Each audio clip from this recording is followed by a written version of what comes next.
Assalamualaikum guys, jumpa lagi kita dalam channel kami, Sufri Yusuf Samsudin.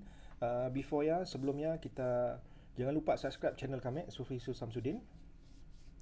So hari ini saya nak bercerita lah mengenai Enter Sarawak, proses Enter Sarawak yang terkini, yang latest. Sebelum ni pun saya dah updatekan video terbaru saya dekat YouTube channel, dalam tu pun ada, tapi itu dengan lebih teliti proses dia lah daripada A sampai Z, and then permit polis, flight ticket, Enter Sarawak, e-health apa semua. So hari ni saya nak ceritakan mengenai update terbaru daripada SDMC mengenai mereka yang boleh masuk ke Sarawak. So siapa-siapa individu yang dah lengkap vaksin 2 dos daripada negeri lain nak masuk ke Sarawak kini dibenarkan. Tapi second dose sekurang-kurangnya selepas 14 hari. Selepas 2 minggu second dose lah. So update yang lain lagi, garis panduan masuk ke Sarawak, mereka yang RT-PCR test memang perlu 3 hari sebelum flight. Kalau flight kita hari Rabu, hari Isnin kena buat swab test tekak dengan mulut, RT-PCR test. Harga dalam 200 lebih, 100 lebih pun ada dekat klinik berdekatan lah.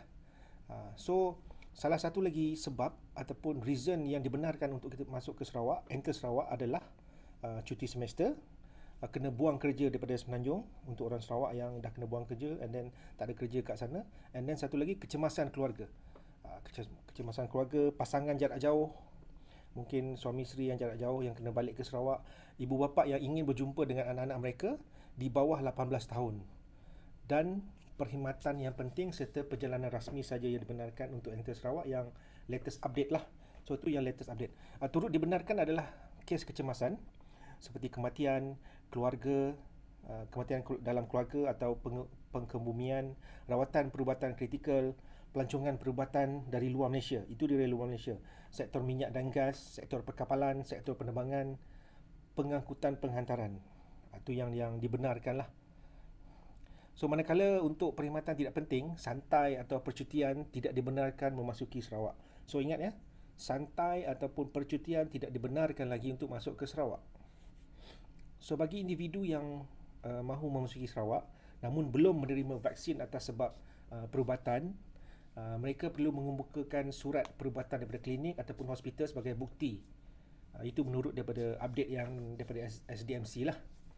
Bagaimanapun, untuk sektor minyak dan gas, pengecualian diberikan di mana penerima vaksin dos tunggal dibenarkan masuk sehingga 15 September ini. 15 September ya, ingat ya.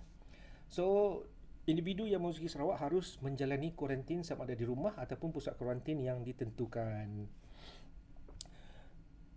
So mereka yang bukan warga negara Sarawak perlu menanggung kos kuarantin di pusat itu sendiri, dengan pengecualian diberikan sekiranya mereka berkahwin dengan orang Sarawak. So siapa yang kahwin dengan orang Sarawak, lakinya orang Semenanjung, wife orang Sarawak, so dikecualikan untuk bayar masa tempoh kuarantin itulah di hotel itulah. So untuk upacara pengkebumian pula, hanya ahli keluarga terdekat yang dibenarkan memasuki negeri ini. So contohnya yang terdekat lah dengan family yang meninggal, mungkin yang meninggal adalah mak beliau, mungkin ayah ataupun ayah sajalah yang terdekat lah. Mana-mana yang terdekat dengan keluarga dibenarkan masuk negeri ini. So semua dokumen sokongan seperti ujian RT-PCR test negatif harus dihantar bersama-sama dengan permohonan Enter Sarawak dan juga borang pengisytiharan e-health, e-kesihatan lah. So permohonan untuk memasuki Sarawak tanpa dokumen diperlukan. Permohonan untuk memasuki Sarawak tanpa dokumen yang diperlukan akan ditolak. So mereka akan reject. Mereka akan reject kalau dokumen-dokumen kita tak lengkap. RT-PCR test tak ada, permit polis tak ada. Permit polis still diperlukan ya. Permit polis still diperlukan. So dalam pada itu SDMC memaklumkan transit dalam Sarawak adalah tidak dibenarkan bagi individu yang datang dari luar negara. So tidak dibenarkan transit individu yang datang dari luar negara, overseas lah. So kesemua penumpang yang dikuarantin di pintu masuk utama Sarawak, individu yang datang dari Malaysia transit dalam Sarawak dibenarkan sekiranya mereka menaiki penerbangan seterusnya pada hari yang sama hari, flight hari yang sama, boleh tidak keluar daripada lapangan terbang atau bangunan terminal transit dan telah lengkap 2 dos suntikan vaksin.